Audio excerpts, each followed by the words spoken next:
कुछ ऐसी मोमेंट्स और कुछ ऐसे सितारे होते हैं हमारी लाइफ में कि जिनके बारे में बात करके हमें बहुत अच्छा लगता है। बर्फ से ढकी वीरान ज़मीन, मनफी दर्जाए हरारत और हर कदम पर एक नई आजमाइश, मगर हौसला हो तो नामुमकिन भी मुमकिन बन जाता है। पाकिस्तान की एडवेंचर एथलीट समर खान ने आर्कटिक की 300 किलोमीटर तवील बर्फानी मुहिम का कामयाबी से मुकम्मल उनको कर लिया है और ये क्रेडिट और इसकी हिम्मत के लिए हम उनको कॉन्ग्रेचुलेट करते हैं। You go. अच्छा, ये तो हमने मूवीज में देखा था ना, ये जिस तरीके इस पे तो मूवीज बहुत सारी बनी हुई है, but this is an absolute dream कि आपके पास आर्कटिक वुल्व्स हों और पीछे जो आपकी स्लेट और उस पे you are gliding through the snow. You are generally sleighing. Yes. अच्छा, और समर खान जो है आर्कटिक मुहिम मुकम्मल करने वाली ऑब्वियसली पहली पाकिस्तानी एथलीट हैं, और ये एक सिर्फ सफ़र नहीं है बल्कि हिम्मत हौसला खुद को पहचाने की कहानी है। और समर इस तरह की चीज़ें पहले भी करती रही हैं। She is rode a bike to the K2 base camp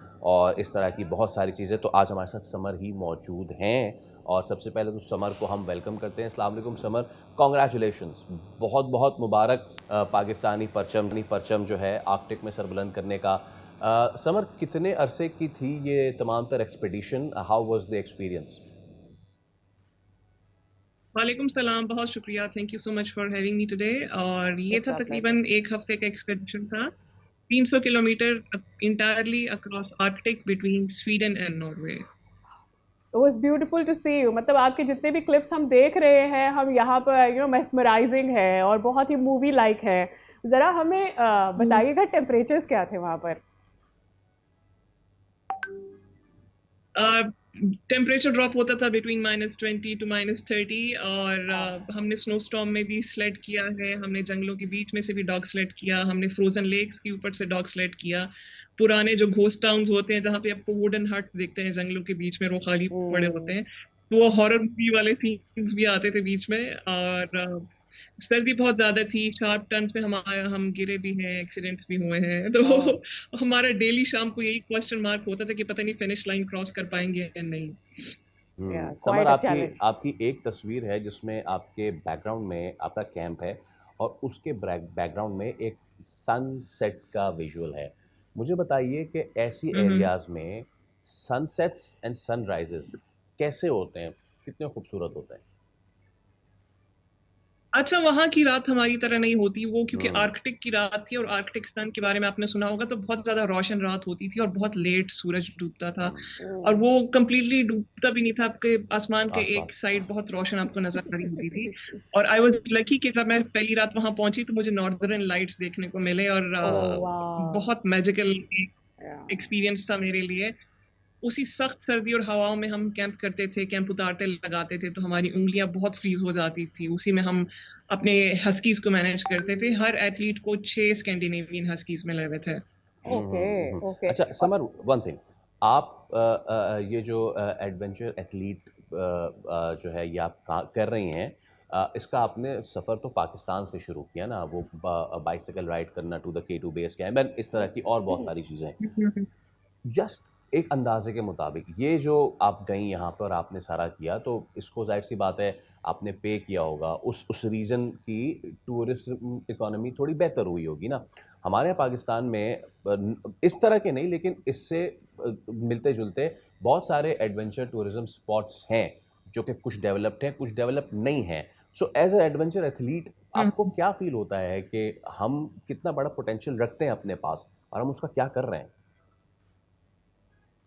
आपको पता है, जब मैंने इन प्रोग्राम्स के जरिए मैं बहुत कैश करती हूँ पाकिस्तान को और बहुत प्रमोट करती हूँ, तो मैंने जब उन्हें बताया कि हमारे पास दुनिया की 5 बड़ी माउंटेन्स हैं 8,000 मीटर से ऊपर, और हमारे पास दुनिया के बड़े ग्लेशियर्स हैं, हाई एल्टीट्यूड लेक्स हैं, सब कुछ है, तो बहुत हैरान हुए। और उनमें से बहुत सारे लोगों को पता नहीं था K2 पाकिस्तान में है।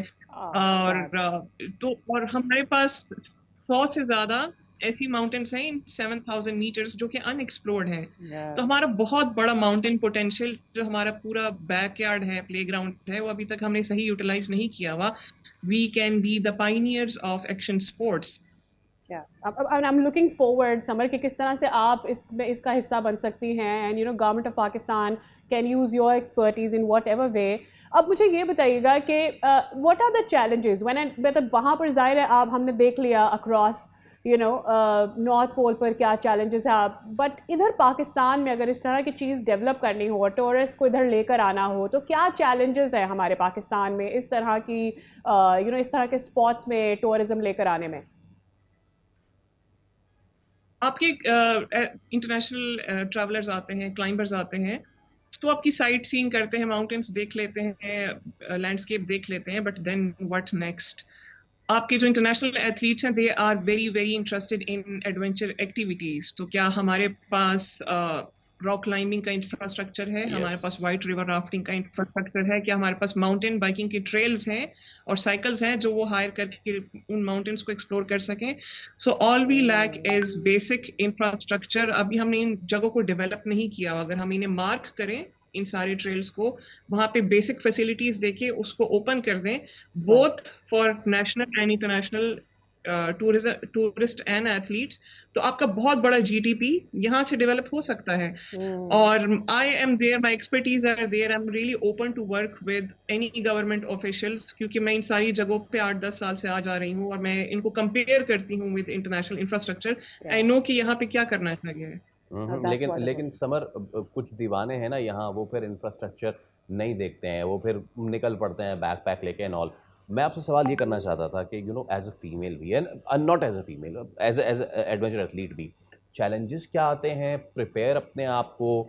फॉर इंस्टेंस मैं और सादिया सोचे कि चले यार अब हम ज़रा करते हैं, तो क्या चैलेंजेस हैं, किस तरह अपने आप को प्रिपेयर करें to do all these things? सबसे पहले तो आपकी जो बॉडी है जिसने ये सारा काम करना है, उसको बहुत ज्यादा स्ट्रांग होना चाहिए, और आपका जो बेसिक फिटनेस लेवल है वो बहुत ज़्यादा टॉप नॉच होना चाहिए। मैं पूरे साल ट्रेनिंग करती हूँ, स्ट्रेंथ ट्रेनिंग, वेट पैक के साथ, हाइकिंग, रनिंग, और मैं पर्पसली मैं जाती हूँ 4-5 हज़ार मीटर से ऊपर हर दूसरे तीसरे महीने, ताकि मैं एल्टीट्यूड गेन करूँ। क्योंकि जब मैं ऐसे इलाकों में जाती हूँ या ऐसे ग्लोबल स्पोर्ट्स प्लेटफॉर्म पे जब आप पाकिस्तान की रिप्रेजेंटेशन करते हैं, जो कि बहुत कम होती है, तो वो आपकी बेसिस के पूरे मुल्क को जज कर रहे होते हैं। सो वहाँ पे हमारी सबसे बड़ी रिस्पॉन्सिबिलिटी हमारे कंधों पे होती है कि हम बेहतरीन परफॉर्मेंस दें, ताकि वो हमारे आने वाले हमसे बाद जो लोग जाएंगे उनको बताएं कि पाकिस्तानी कितने स्ट्रांग होते हैं। सो आप खुद को बहुत ज्यादा अपने उस लेवल पे लेके जाना होता है, एलीट लेवल पे, ताकि आप पाकिस्तान को अच्छा रिप्रेजेंट करें। राइट समर, आपने अभी जिक्र किया है यहीं की जर्नी में स्टॉर्म्स भी थे और उन तूफानों के बीच में भी आप ट्रैवल करी थी। ऑब्वियसली जब हर तरफ बर्फ ही बर्फ हो, कितना प्रिडिक्टेबल होता है कोई भी स्टॉर्म, और कितना टाइम होता है आपके पास टू रिएक्ट एंड प्लान? आप जितना भी वेदर स्टडी कर लें, mountains are always very very unpredictable, और स्पेशली आर्कटिक में तो weather was changing like after every 10-15 minutes. So वहाँ पे इसलिए आई वुड कीप, आपने देखा होगा मैंने वो हैवी पोलर जैकेट सी पहनी होती थी, क्योंकि हर 10-15 मिनट बाद टेरेन चेंज होती है। So as we enter into frozen lakes, वो माइल्स फ्लैट एक यूनिवर्स आपको नजर आती है, बहुत वास्ट सी, और वहाँ पे इतनी एक्सट्रीम चिल इवेंट्स होती थी, और मैं बड़ी मुश्किल से अपने ग्लव्स उतार के उसको कैप्चर करती थी, और 2 मिनट में आपकी उंगलियां फ्रीज हो जाती हैं। Yes, we can only imagine. और मैं ना इस वक्त इमेजिन कर रहा हूँ, हमारे पास पाकिस्तान में जब हम एडवेंचर स्पोर्ट्स की, एडवेंचर एथलेटिज्म की बात करते हैं, तो स्कीइंग एक चीज़ आती है। पाकिस्तान में वी हैव गॉट जस्ट 2, और उसमें से भी एक प्रोफेशनल है, that is in the Naltar, that's PF depot, और एक तो फिर मालूम जब्बा, दैट्स नॉट इवन स्पोर्ट्स। तो ऐसी कौन सी जगह हैं समर, फ़र्ज कीजिए अगर आपको आज अप्रोच किया जाए, कहा जाए कि जनाब आप डेवलप करें कोई इस तरह की, ऐसी कौन सी जगह है जो अभी तक अनडिस्कवर्ड है, और उसको डेवलप करें तो we can give it a start for us Pakistanis at least? हमें बिल्कुल भी वो बहुत ज्यादा टॉप लग्जरी इंफ्रास्ट्रक्चर की जरूरत नहीं है किसी भी। अभी पब्लिक रिजॉर्ट पूरे पाकिस्तान में एक है, मानम ज़बा, जिसको हर कॉमन बंदा एक्सेस कर सकता है, लेकिन वो उसकी स्लोप इतनी ज्यादा बड़ी नहीं है। लेकिन we have kilometres long slopes in north, both in KP and GB. अगर डीप माउंटेन्स में जाएं, सिर्फ वहाँ पे बेसिक सा एक चेयर लिफ्ट आप इंस्टॉल कर दें, और कुछ हट्स जहाँ से आप बेसिक शुरू करें, और वो सिर्फ एथलीट्स ही उसकी इंपॉर्टेंट समझ सकते हैं। वहाँ पे आप लग्जरी रिजॉर्ट्स, इंफ्रास्ट्रक्चर और नेचर को डिस्ट्रॉय ना करें, उसके साथ नेचर को कॉम्प्लीमेंट करते हुए ही हम बहुत सारे काम ऐसे कर सकते हैं कि जिससे आपका स्पोर्ट्स डेवलप हो जाएगा, और इंटरनेशनल स्कीयर्स, स्नोबोर्डर्स आपके पास आने लग जाएंगे, आपका स्नो स्पोर्ट्स प्रॉपर्ली रिकग्नाइज हो जाएगा globally. Alright, just one last thing summer, अगला एक्सपीडिशन, अगला चैलेंज क्या करने जा रही हैं?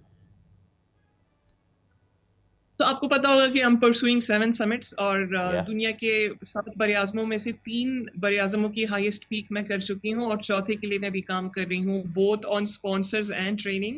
सो अगर Okay. वो हो जाता है तो फिर मैं इंशाल्लाह अपने 4th 7 समिट की तरफ जाऊंगी। Best of luck, Alright. Please keep on making us proud और बहुत Keep us posted. We'd love to see you traveling and making new records, isn't that? क्योंकि हम नहीं कर पा रहे तो कोई तो करे। सब्सक्राइब करें और बेल दबाएं ताकि कोई खबर रह न जाए।